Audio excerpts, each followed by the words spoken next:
I will just move on now to our next speaker. The next session this morning is entitled Flight School, presented by Chris Graves, who's quite a regular at Scrigano. So welcome back, Chris. Collaboration and Enablement Manager at Cardiff University, talking on IT training and user enablement. So Dave Atkins from Cardiff will be moderating this session. So please, again, post any questions you've got for Chris in the chat, and we can pick that up towards the end. So thank you very much. So over to you, Chris. Well, welcome everybody. This is an approach to IT training and user enablement which has come of age. And as you see, Dave Atkins, who everyone will have seen in the quiz last night, is an absolute pro. He's been a real pro in these sessions. Also Nick Russell, who was leading the singing yesterday evening, and my colleague Mark Willis. The original flight school idea was suggested to us by somebody called John McTinger, who used to work for IBM, and you can see now he works for Microsoft. But this was back in the days of IBM at Cardiff University in 2012, 2013, when we had a whole new collaborative tool set being introduced at Cardiff. And the recommendation from John was to catch people as they came into work and get them to attend a brief 20 to 30 minute session, starting with a very simple introduction to the tool set, whatever that was, and then gradually over the 5 days, covering sufficient of the basics to get people to the point where they could take off and have enough confidence to use the tool by themselves. We couldn't at that time follow through on the idea because most staff didn't have laptops, and training suites such as the Julian Hodge Study Centre, seen here in digital form, are not located close to where most people need to be at the beginning of a typical working week. So roll on 2017, Microsoft introduced Teams, and by early 2018, as Teams began to mature, it was becoming clear how Teams fitted into the bigger Office 365 picture. So we thought, let's now see if we can use Teams for remote training and education on the tools and practices that are going to make up our digital workplace at Cardiff University. The only problem, apart from lack of digital strategy at that point to drive business change forward, was most staff in offices still had desktops without headphones and cameras. So again, the idea had to be parked. Roll forward to 2020. And apart from not getting the apocalypse, we did get the home office. People working from home, and most with laptops, equipped with microphones and cameras, and an awareness and desire to be able to collaborate remotely using software like Microsoft Teams. So very similar to what we've heard in the previous talk. The scene was set for rapid business change, something achieved in a few weeks back in March that had proved impossible in the previous 18 months. So we needed to get moving on this. What do? First, we advertised the sessions via our intranet and Yammer groups, which encourages word of mouth promotion. We placed our sign-up form in the self-help Yammer group, which we call Using Teams. We used a series of 5 25-minute daily sessions, Monday to Friday at 9 AM. We duplicated the sessions each day at 11 AM, 2:30 PM and 4 PM and gave people the choice to attend at different times if needed. We emailed everyone careful joining instructions as well as providing calendar appointments. We made sure we were present in the sessions 15 minutes prior to the start in order to welcome people and build rapport, very important. There was also one wing person or moderator. We've got Dave now with me on this session to assist the presenter or leader for the session. The first session needs to be very carefully paced with very simple steps because some were attending were complete novices. An essential part of each session was a piece of hands-on activity that got people engaged, that everyone did together. We ran the question and answer session from the 25-minute point, in order to keep things bite-sized, but also so that those who needed to leave promptly got a flavour of the questions that other attendees felt they needed to ask as they rushed off.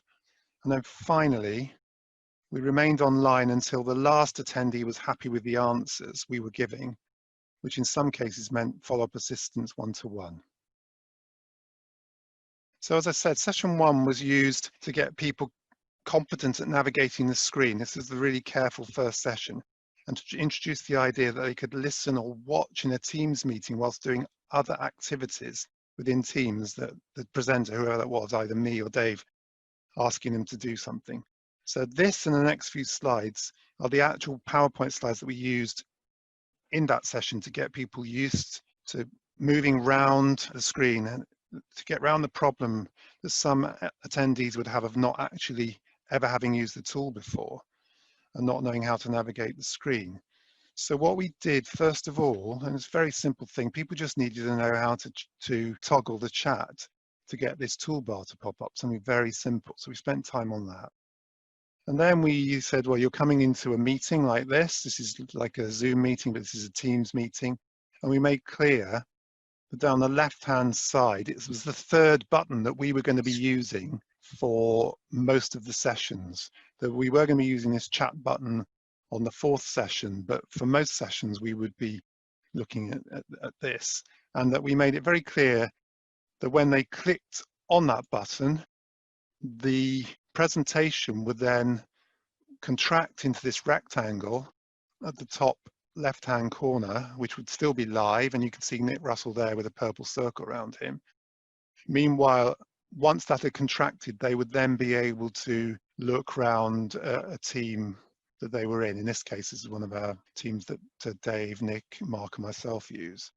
And then we made it very clear that they could quite safely click and browse around. This thing would remain pinned here in the corner, and when they'd had enough of clicking around and doing whatever they needed to do, they could then click back in this area here, and they would then come back to full screen. So that we spent basically 20 minutes on the first session going through a little bit of introduction and a sort of 10 minutes on this.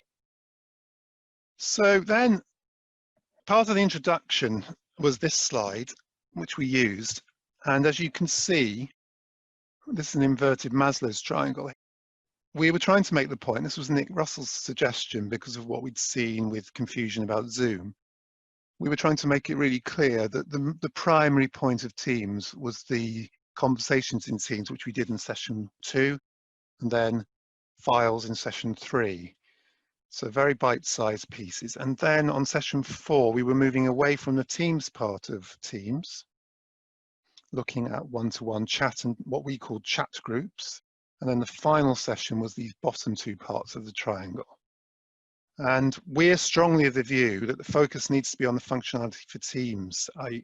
working as a team, as I've put on the left-hand side at the bottom.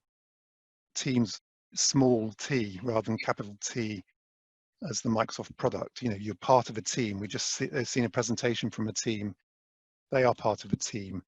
And that's the core part of Microsoft Teams. That's where they started. And that's why they chose the name Teams back in 2016 when they launched it. And we also, if I just click the screen, you see, we also made it clear that there's overlap with other tools, but Microsoft Teams is a hub that pulls everything together. And the other point we need to make quite clearly is what's happening with Teams and how it's developing, and why the word Teams doesn't quite cover everything that's going on in Teams now. And the reason for that is because when you think about team working, it often involves time-critical activity.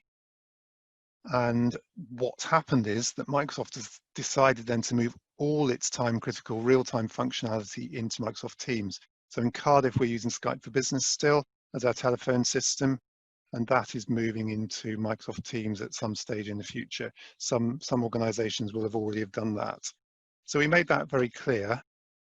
What I'm going to do now is the final few pieces before I finish my part of this, is I've taken a 1-minute snippet of a recording of Dave looking at in the 3rd session on files, just giving you a flavour of the hands-on piece of how the interaction with everybody is quite important. So if you can listen to this, hopefully the volume is loud enough. That I can create an Excel workbook. I'm going to call it register. And if you want to watch this from the large video for the moment, if you click on the small video, remember it always goes back to the large video. This is actually a live Excel file. If anybody knows anything about Excel, you can do Excel things here. I'll just do a little bit of adding some numbers in, using a bit of autofill. And that means that the file is there and I can edit it. Now, again, if anybody can find their way in, and I'll make it this easy in a moment, then if you can find that file within the file section, if you click onto it, that will bring you into the same screen that I'm in. And what I'm going to ask is that if some of you can find your way in, and I'll make it easier in a moment, if you can find an empty cell in column B and type in your name, we're going to take a class register for no other purpose than for demonstration. So don't worry, we're not keeping a track of exactly who's here or anything. Obviously, there's a possible little delay as this is happening, but again, you can see it's happening live on the screen. If you can see the video, even in the small video, you can probably see this happening, even if you can't read the names there. So that's a small snippet. And I've presented here some feedback we had from one of our attendees who was quite vocal at the very beginning of the first session as to how much of a technophobe he was. And this is what he fed back to us at the end. I found the Microsoft Teams training very well constructed, delivered and participative. It's apparent that this is more than a tool, and that it is fully scoped to allow all the aspects needed to bring a topic through a team process to fruition. Need, brainstorm, concept, refinement, delivery and rollout, and of course ongoing review to ensure the solution remains relevant. Teams handles all the boring stuff that is needed, admin, documentation, amendment, etc. Now that's somebody who felt they needed to come on this session because they've been forced through lockdown to start engaging with this. And this is not untypical of the kind of feedback that we've had. So at that point, do I stop sharing, Dave? What do I do at this point? No, you can keep sharing if you want, Chris. I can stop sharing and we can just do questions. Or I can at least keep sharing. We've got some questions actually in the chat. Nobody's put them in the Q&A panel, but there are some questions there. The first one, if you just want to add to this, because I have put an answer in the chat, is Tim's actually asked us about recording. He says, do you record the sessions for delegates and or provide self-paced asynchronous training on Teams? We do record the sessions, but the whole point of these, we may produce some self-paced stuff, but the whole point of these is to get people who are a little bit phobic about this to actually engage. And we've asked people on these sessions, you know, would they prefer to just watch a video or not? And the problem with watching something self-paced is that you can't actually interact with a team. You cannot have a self-paced team that exists. You actually have to create a team. So what I haven't covered in this session is that we actually added each of those swim lanes, if you like. We've called this session flight school, but we've not actually told any of our attendees that they're in a flight school. We've mentioned that we've had this idea in the past, but we've not used that branding as we've just got on with it. We've not branded this. But the swim lanes, that's what I've called them, because I think that probably works better, because you can just, if you're in a swimming pool, you can just swap one lane to the other quite easily. And what we've done is we created a team for each of the slots, the 9 o'clock, the 11 o'clock, 2:30 and 4 o'clock sessions. So each person for those 5 days becomes part of a mini community. And that's really important. So you just cannot do that. I actually joined in on one of the Microsoft's live sessions, but it was very flat. And we're trying to get people very quickly engaged. And the beauty of this is literally 25 minutes. Some people dash straight off because they need to do this quickly and get on with their next session. And we kept most people for the 5 days. We allowed people, if they missed one session 1 week, to basically jump in at the following week when we're repeating these. So we've run these about 6 times now. We have another batch we're running next week. And if anyone on this call and this wants from another university would like to sort of piggyback into one of these, just get in touch with me and Dave. I'm sure that'll be okay. And we can add you into our team as a guest. What was the next That's an question? interesting thought there, Chris. Maybe I could just clarify, because I did put an answer in the chat. We did have problems with some of the sessions where we had, as I've said, 60, 70 or even more people involved. So we didn't try to get agreement for recording in the very big sessions. But luckily the 4 o'clock sessions tended to have, what, about 10 or less, maybe, Chris? Yeah, so we recorded the smaller sessions. It was easier to get permission from everybody. I basically re-edited it with Camtasia to crop out the faces of the individuals so that actually there was hardly any reference to the people apart from the odd comment they may have made. Okay, slightly different question. Teams versus Zoom. So the debate, again, at Aberystwyth, actually, I think it's probably happening in many places. Do you find that We're back in our staff... session, aren't we, Dave? We're back in our session. It's exactly the it question did come up, yeah. in our session, every session. All right, so do you find staff are not clear on which tool to use for which purpose? Absolutely. That's why we were very clear in the session, and they were really delighted with their answers. We explained it really well, that Zoom is for these kind of meetings. It's not really for having to hand all your files and all your ongoing conversation and chat. As soon as you finish the Zoom meeting, you know, we've got a webinar chat here. Unless we copy and paste and make a private copy, most of us or all of us on this session are not going to have access to that. Maybe Jessica will have access to it, but we won't. So that's one of the problems with Zoom. It's very good for big sessions like this, but it's not so good for team working. It's not aimed at team working. Yeah, no, that's a good point. I mean, there's bits in there about using Zoom for teaching. I think this is a bit of a can of worms if we open it up to everyone. But, you know, I mean, it's finding the right tool for the right job, really, isn't it, Chris? So clearly Zoom works really well for very large groups. You can see a lot of people on the screen. Maybe Microsoft will catch up and make Teams as easy to see large numbers on the screen. At the moment, you can see 9 on the screen in Teams. So for large meetings, Zoom is definitely the thing to use at the moment. But for small groups, team working, tutorials, focus groups of students, project work, all that kind of stuff could work really well with students. Good. Okay. I've got some private things that are being discussed in the background here, so not everybody has seen these, but some people have asked about actually sharing files, so running versions of, you know, the online versions of Microsoft applications in particular. I know not everything's possible, but of course it's quite easy to share and to collaborate with documents, and as they saw in the little video that you shared, Excel files, for example. Any comments around, you know, people getting into these and starting to use these sort of applications online? The main application we're getting people to use was downloading the Teams app. And because Microsoft provides everything online and once you're logged in, it's all working, we didn't have any problem with that at all.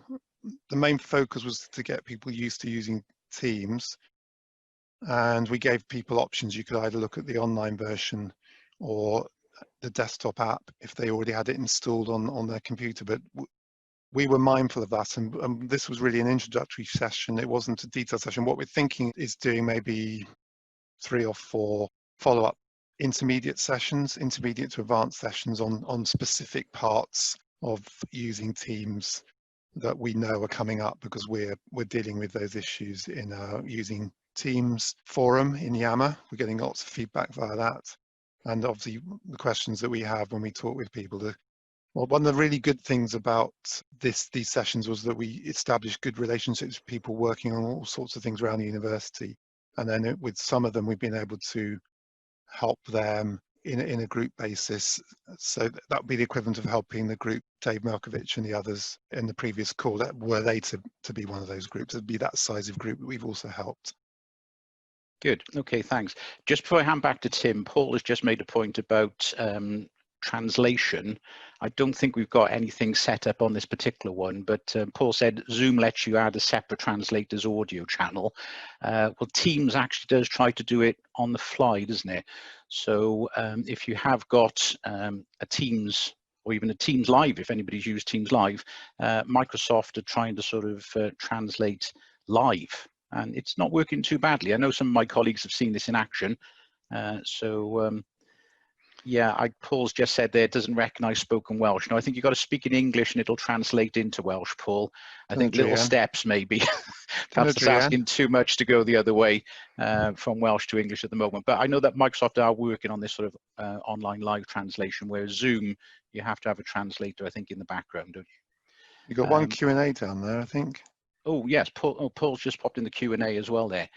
Class Teams being used in any teaching? I think you touched on this a little bit earlier. It's in Cardiff, they've been focusing on other things, and obviously with everyone at home now having to use Teams, and people have started to look at this. So there are people looking at this now as to how much they use the class feature within Teams. Our focus has been on enablement from a digital workplace point of view. We've got a whole bunch of colleagues who work on the education portfolio. Yep, okay, good answer. Both you and me, Dave, we've engaged in a digital education program which started pretty soon after lockdown, didn't it? A new one. Yes, and I know there's big discussions about how Cardiff move forward. I guess that's going to happen across all universities. So online versus face-to-face, and how academics actually present and deal with the the lecture and the contact with students during the next year. Teams might have a use in that, but obviously there's lots of other tools there as well. So I'll just say again, if anyone wants to engage with us afterwards about this, then please do. Okay, thanks, Chris. I think perhaps we should hand back to Tim. Thank you very much, Kristen and Dave. Really useful session. So again, we show our appreciation, kind of virtual round of applause. So thank you very much, Chris. Really like the model there you've got for engagement, and obviously absolutely critical subjects at the moment. Digital skills and training, I think, is really at the foremost of many of our minds. So okay, just really, one quick one. It was all, I know it's also just education, because you're educating people in practice as well as just training. There's this other element that comes off the back of straight skills. It's about thinking as well. Thank you, Chris. So really useful, and for your offer of kind of future engagement on this as well. So thank you. So we've got a short break now.